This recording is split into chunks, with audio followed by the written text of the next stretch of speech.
because no action, no change.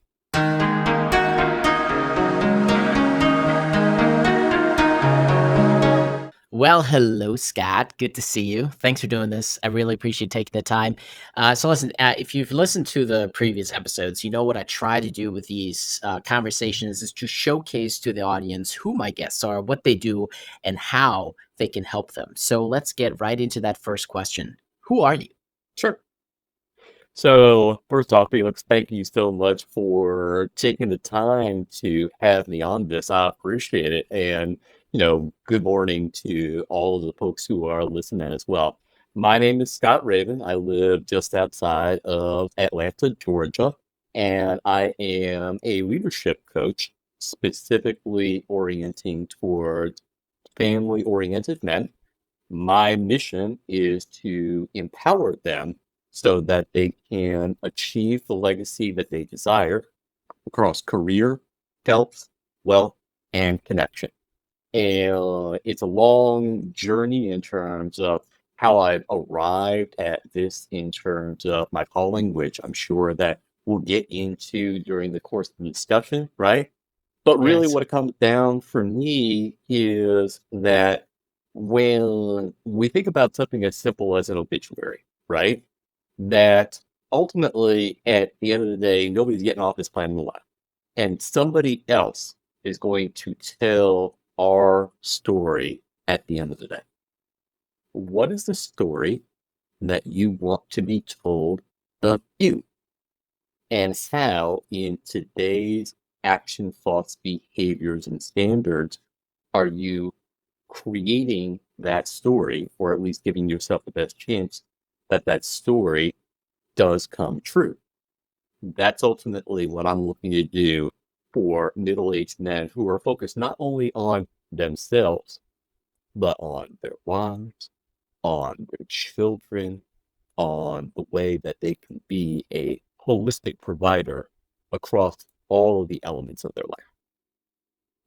Yeah, the thing is with that obituary, I think that's actually a powerful thought process for all of us to go through, and it's one of the questions I frequently ask my clients too. Is, when you consider yourself just on your deathbed, surrounded by your friends and family, you look back on this time right now, what decision would make you most proud to look back on, right?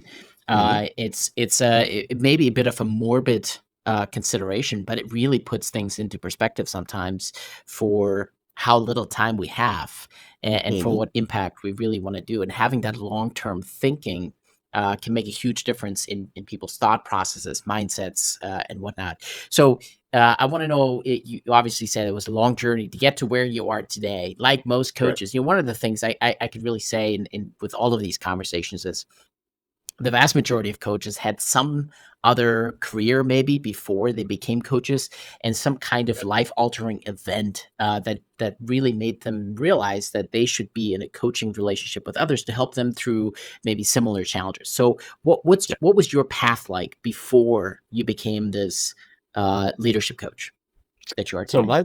yeah. So my path was very similar to a lot of ambitious men. I was a corporate executive here in Atlanta, doing what we affectionately know as the Atlanta rotation, where you jump from large company to large company to large company, higher titles, higher pay, higher responsibility, etc. And ultimately chasing after the proverbial brass ring.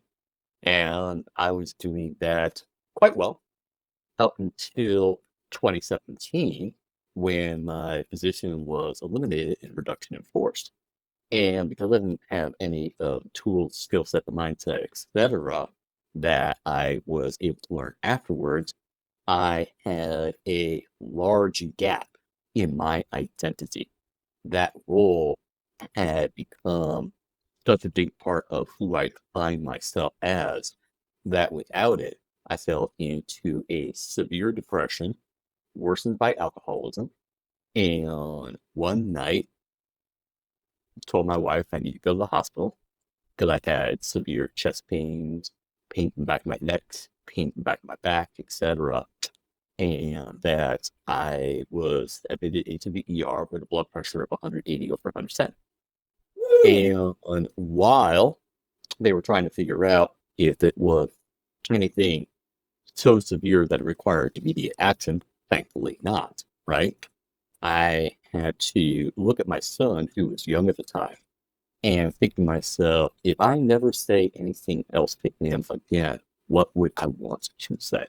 Which, A, that's a scary proposition, even if you have the time to think about it.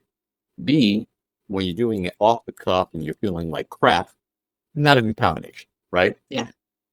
So that episode obviously shook me up to the point that I needed to get help for myself. I needed to reconstruct myself. And so I went on a long journey of about 6 months, getting a lot of help along the way in order to reclaim my sense of self, deal with the acute anxiety that was underlying all of these conditions, and learning to better control it in my life, and ultimately landing back in the workforce in the middle of 2018. And I thought that that was it. I thought that that was the end of that part of my journey until that position was eliminated in a reduction in force in the latter part of 2019. And so I had a decision to make, which is continue on this cycle in terms of land a job, eliminated, land a job, eliminated, land a job, eliminated. And, some people do that. A lot of weeks effort somebody that way, right?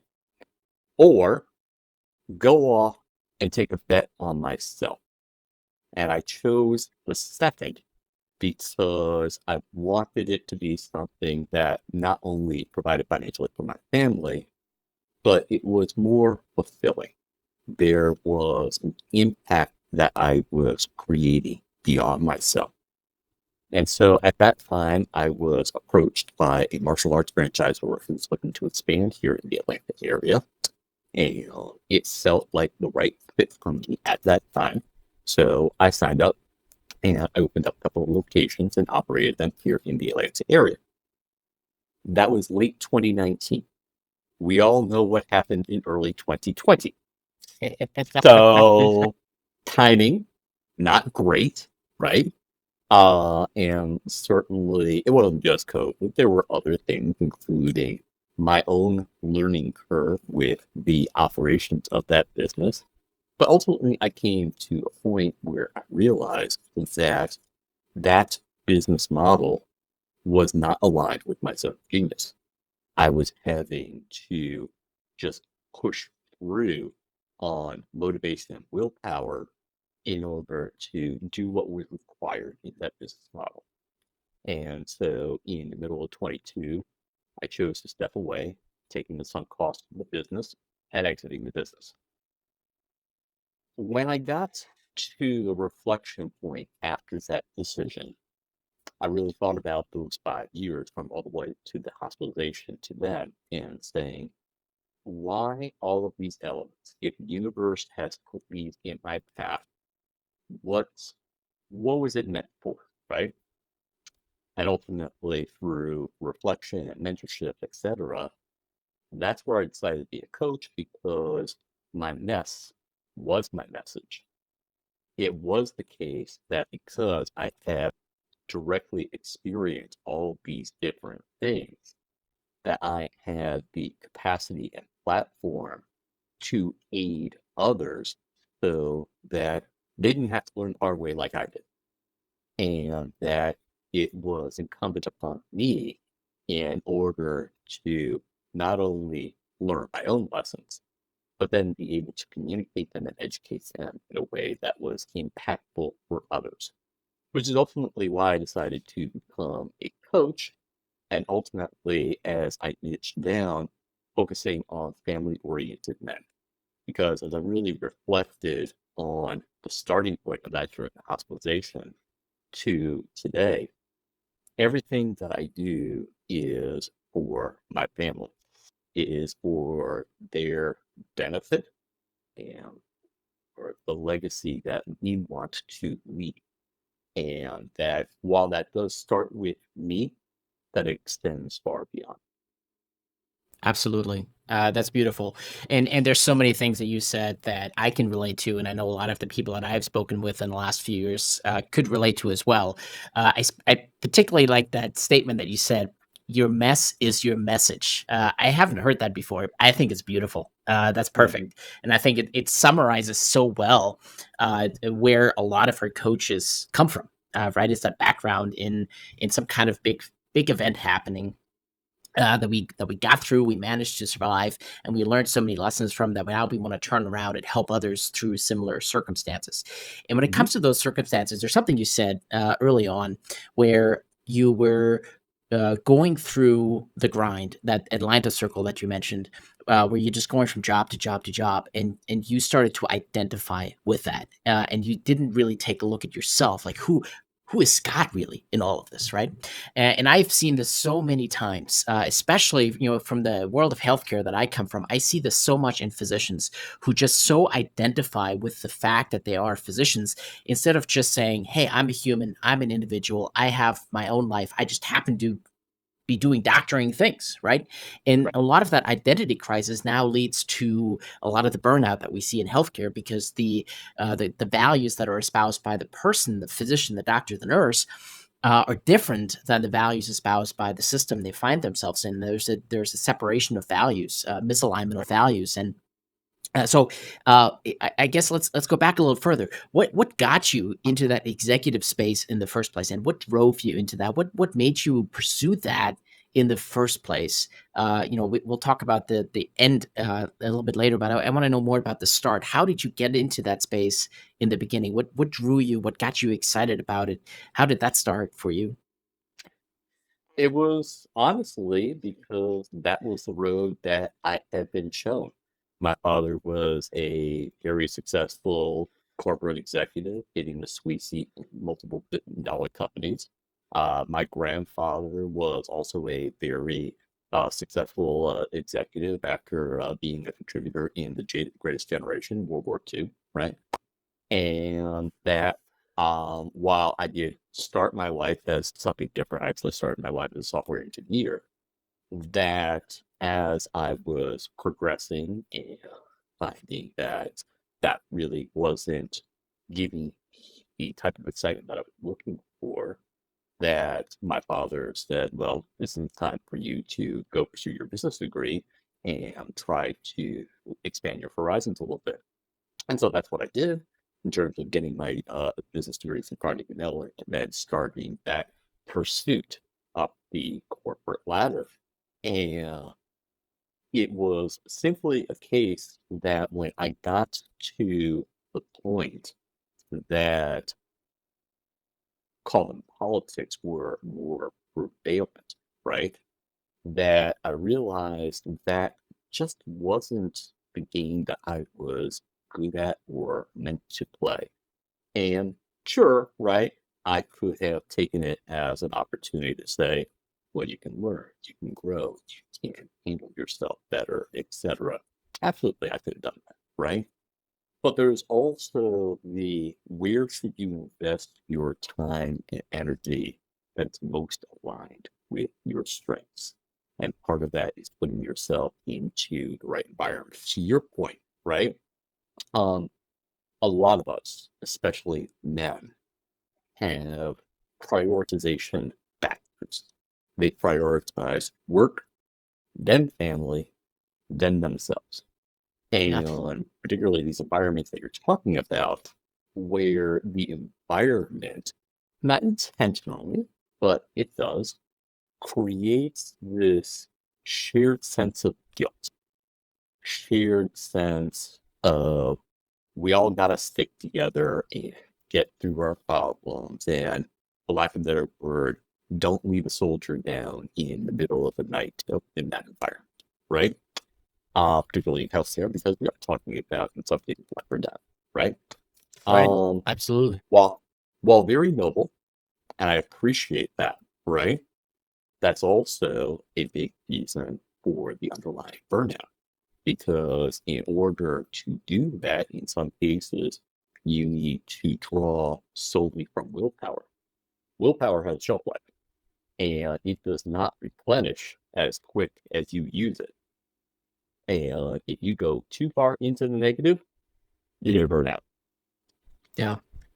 No, you're so right. So, um, let me ask you this: for people, let me back up for a second. I guess I sort of started my career into medicine for similar reasons. I would say in that it's what people told me would be the best fit for me. Because I mean, when you're 18, 19, 20 years old, you don't know shit about shit. So sure, you're Right, gonna go by what other people say. So right. I'm the first. Medical doctor in my family, so I don't come from a family of doctors, but especially in the later stages of high school, I was always surrounded by the medical system in some way, shape, or form, and so that became sort of my natural environment.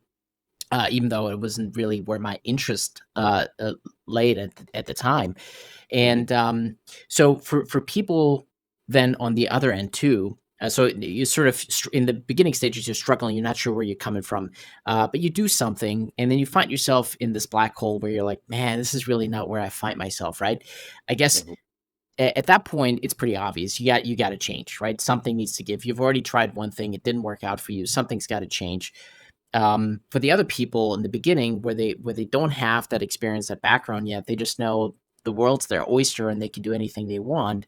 How do you synthesize those two? How can you help people figure out that you know you don't have to pursue just one career, right? You could try your hand at multiple things. Doesn't matter. As the younger you are, the more you should try.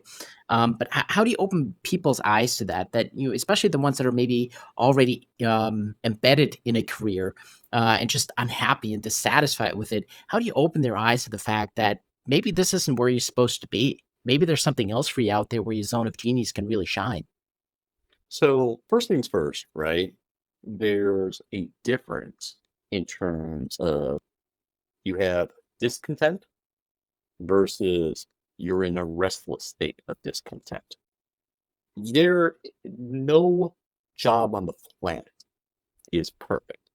One of the folks who I have highest esteem for has this proverbial wisdom that even in the best of jobs, 30% of your job's gonna suck. Okay? So look, if you can say with a straight face, 70% of my job is good, you know we're pretty damn good. Let's just stop there. Okay? Yeah. But when I talk about a restless state of discontent, it's not just the fact that there are elements which annoy you. It's that these elements are so significant that you aren't going to let them just be. That you aren't going to say, yeah, I can deal with it. It's all right. I can manage through, right? That you actually have some sort of gumption to say, this has got to change. This has got to change. Now, the trick of it is that it's not just enough to be restless. You also got to have an idea of where you want to go. You got to have a vision for what is different and better. Well, let me be clear. You may not be correct in your vision, right? A lot of people try things and like, yeah, that was stupid, right? But you got to at least have enough of a sense of self and self awareness to say what you think might be better. And you have to have enough of a knowledge based on the wisdom you collected to date that you're like, this feels like the best bet to make. And then you got to go after it, right? The biggest thing in all of this is if that bet does not work out the way that you thought, that's not necessarily a fact that you made a bad decision. Think of it like a game of poker, right? You can make a good decision based on your knowledge, cards at hand, etc. And then the final card turns up and you lose. Bad outcome, for sure. Yeah. But the decision upstream was good. It was the right decision based on what you knew at the time. So it's important as you are evaluating that to be able to separate decision from outcome. The outcome will be what it will be, and you can influence it by having commitment, having the right thoughts, behaviors, actions for it, etc. That's all very, very important, right? But it the decision making up front that is the paramount starting point, making the best decision based on the wisdom that you know at the time.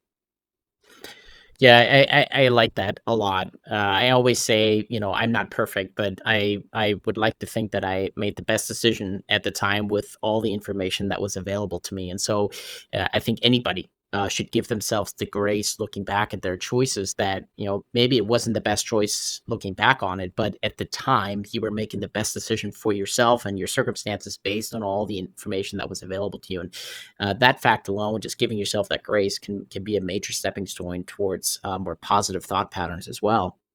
So, but underlying all of this is still the identity of the self, right? Who Right. are you? And that's why I started this podcast with that question, right? Who are you?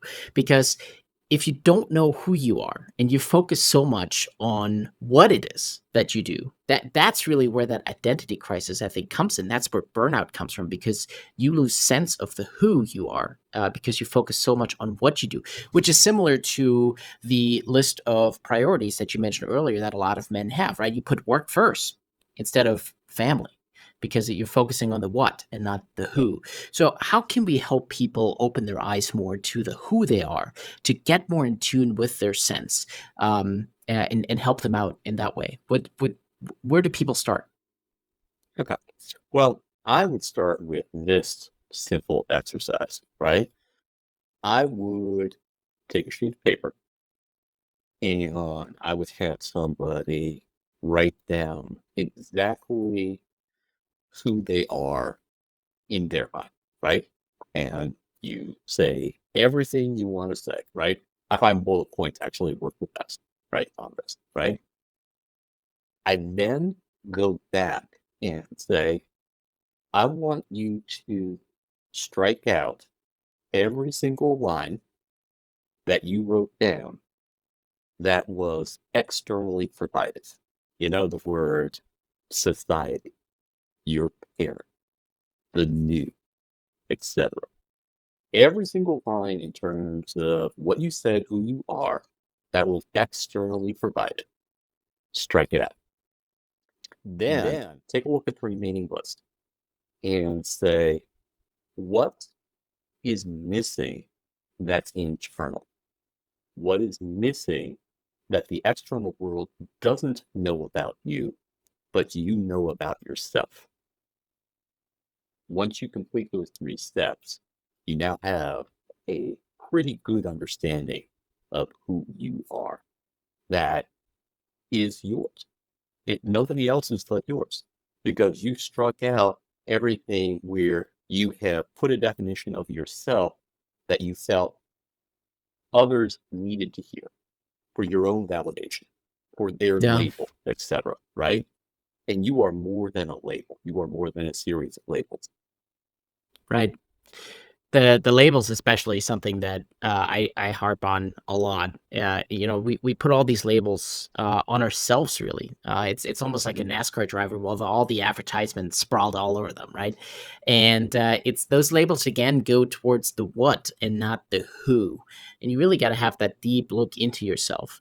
But I kind of want to know a little bit more about the deeper introspection that people can do to find that out because you're saying I want to know things about myself that or write put things on a list about myself that other people may not know.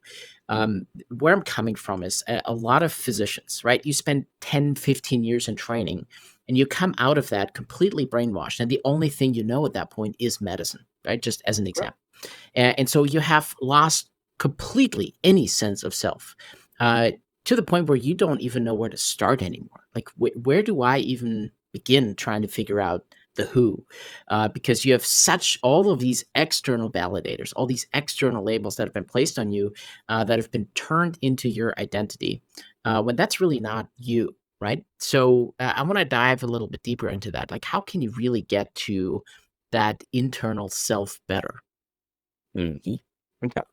And obviously, when we're talking about the medical industry, right, that there is standards that are in place, and that's what we train for as long as they do, such that, Yeah. when I go to book an appointment, because I'm cold or whatever, right, that I have the confidence that whoever sees me, that I'm going to get the best care.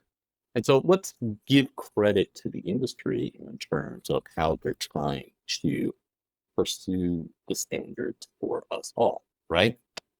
But there's a flip side.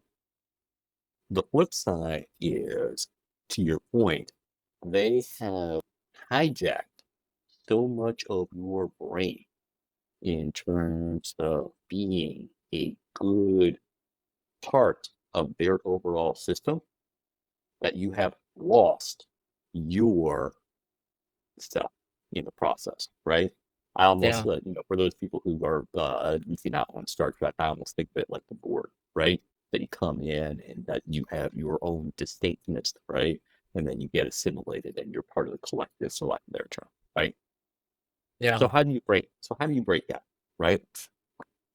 You break out by going back and better understanding your why.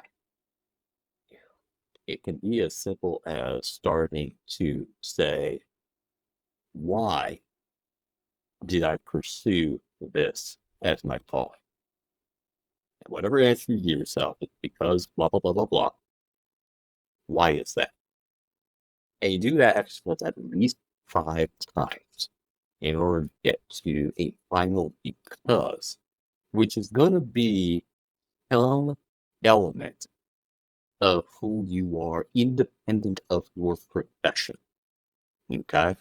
It's going to be one of the first nuggets in terms of your self awareness of who you are outside the role of medical professional, right? I profess a lot in terms of I don't believe work life balance. I think work life balance, right?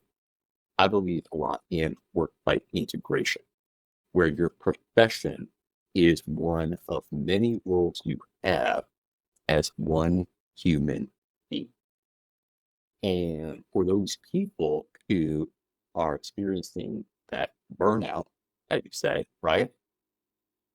The major underlying reason is that they've allowed that one role of their profession to become such a big part of where their time and more particularly their energy flows that the other roles are starved. And that, hey, I'm not saying it's easy. I'm not saying that there aren't going to be demands within the industry that are going to force you to have to sacrifice things that you want to do. They're there, right? But you have to put enough of your energy aside and say, I'm committing to this role as person who gets to the gym. I'm committing to this role as a person who will get to my daughter's performance. I'm committing to this role where I'm going to take my wife out on a nice dinner date, right? That you vote with your energy and your time, and that you need to have that ownership of saying, if my votes aren't going into the right place, that it's incumbent upon me to determine how to change my voting. Yeah, absolutely.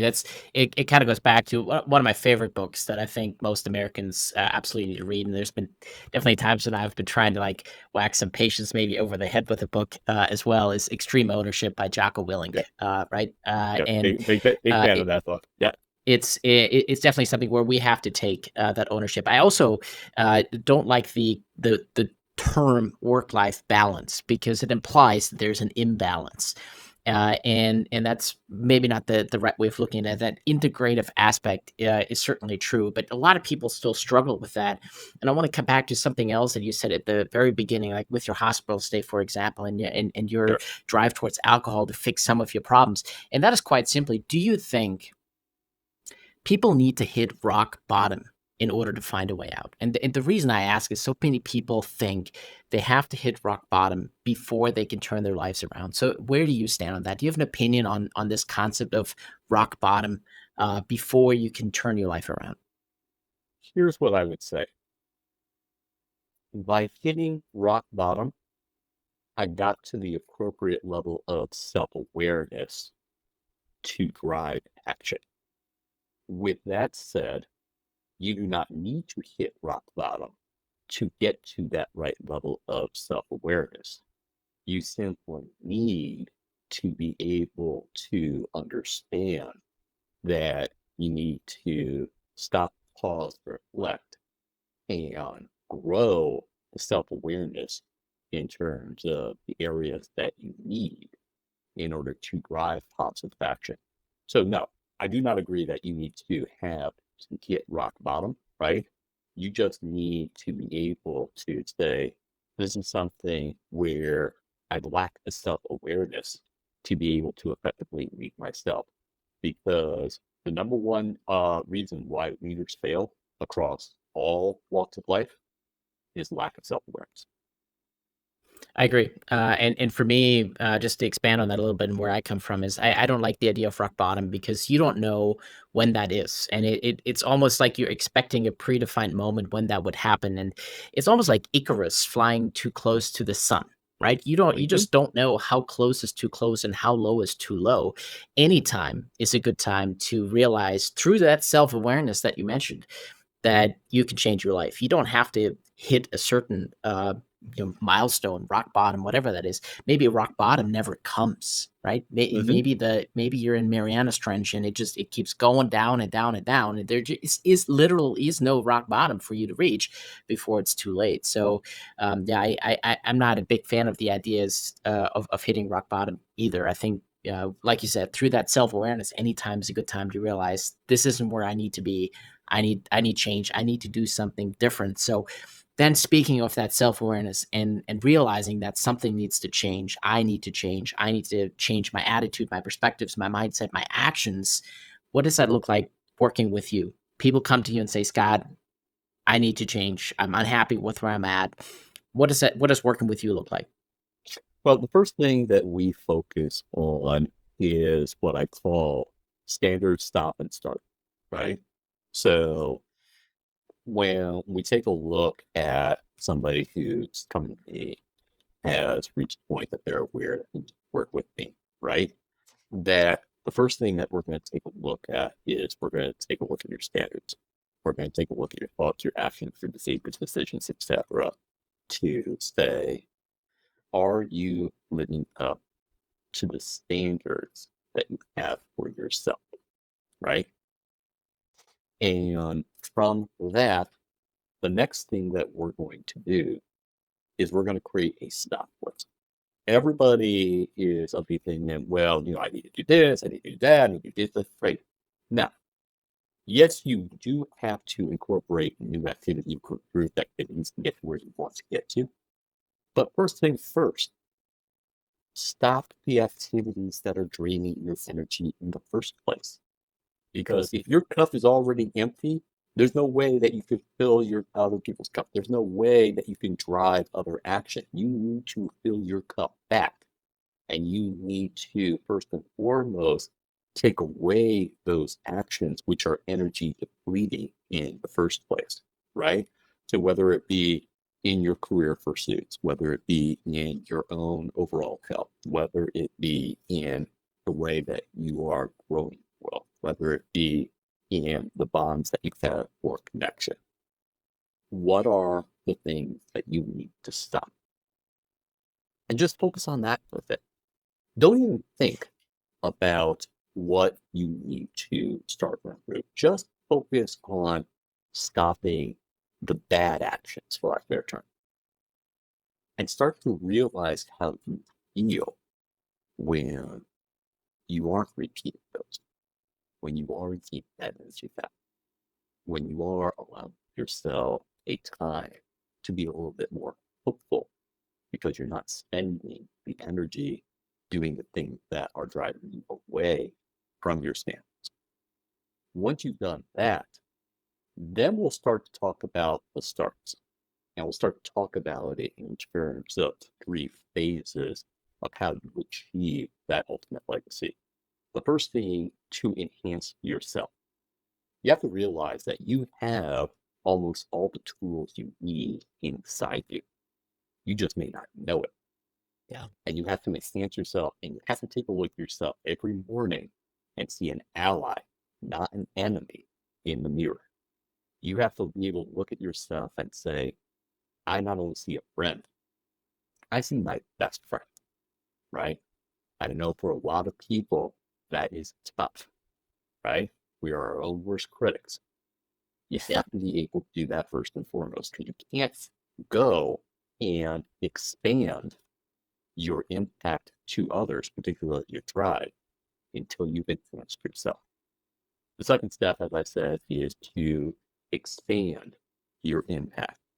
And instead of thinking about it in terms of the broad community at large, focus on your tribe, your family, and your close friends, the people who you give a shit about. Keep it small. Keep that group small to the point that you're saying, look, if the rest of the world were to burn down, so long as these people are looking at me and saying, yep, he did it right, or she did it right, that you did, that you did. And then finally, you're then able to extend those efforts to the community at large. And what does that mean at the end of the day? That you personify the holistic, healthy person that you want to be and that you want others to be. That you're in a position from a wealth perspective that you are able to channel your assets into the causes that you care about. That from a connection standpoint, that you inspire others by the life that you lead to become like you. And from a career perspective, that you're not only creating impact, but you're uplifting others. You're sending the elevator back down to the people who are going to be the next generation. Yeah. That I love that. is the definition of legacy. That's beautiful. I absolutely love that, and I think ultimately it is also upon us to lift up the people behind us and help them out, right? And Mhm. it's that building of community that moves everything forward. That's how progress is made, and that's just beautiful. I want to turn the conversation a little bit more towards you, though. To Please. ask you some sample questions out of my simple networking toolbook, which Sure. also tries to get at the who, not what question. So in light of this conversation that we've had so far, who or what is your source of inspiration? My family.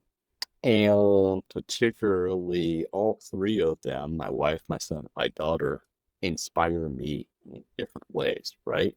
My wife, who is a successful professional in her own right, but she started life in Vietnam, Laos, and emigrated here when she was 3 years old with the rest of her family, and having to really drive from what we would perceive as nothing, right, to be the very successful professional that she is, having graduated great university and having a great job today, right?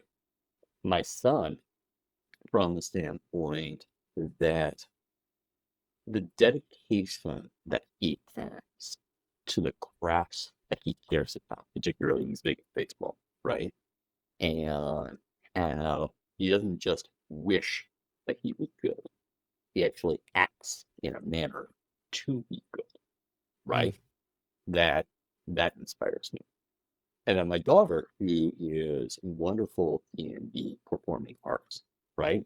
Um, that she has an appreciation for this experience called life.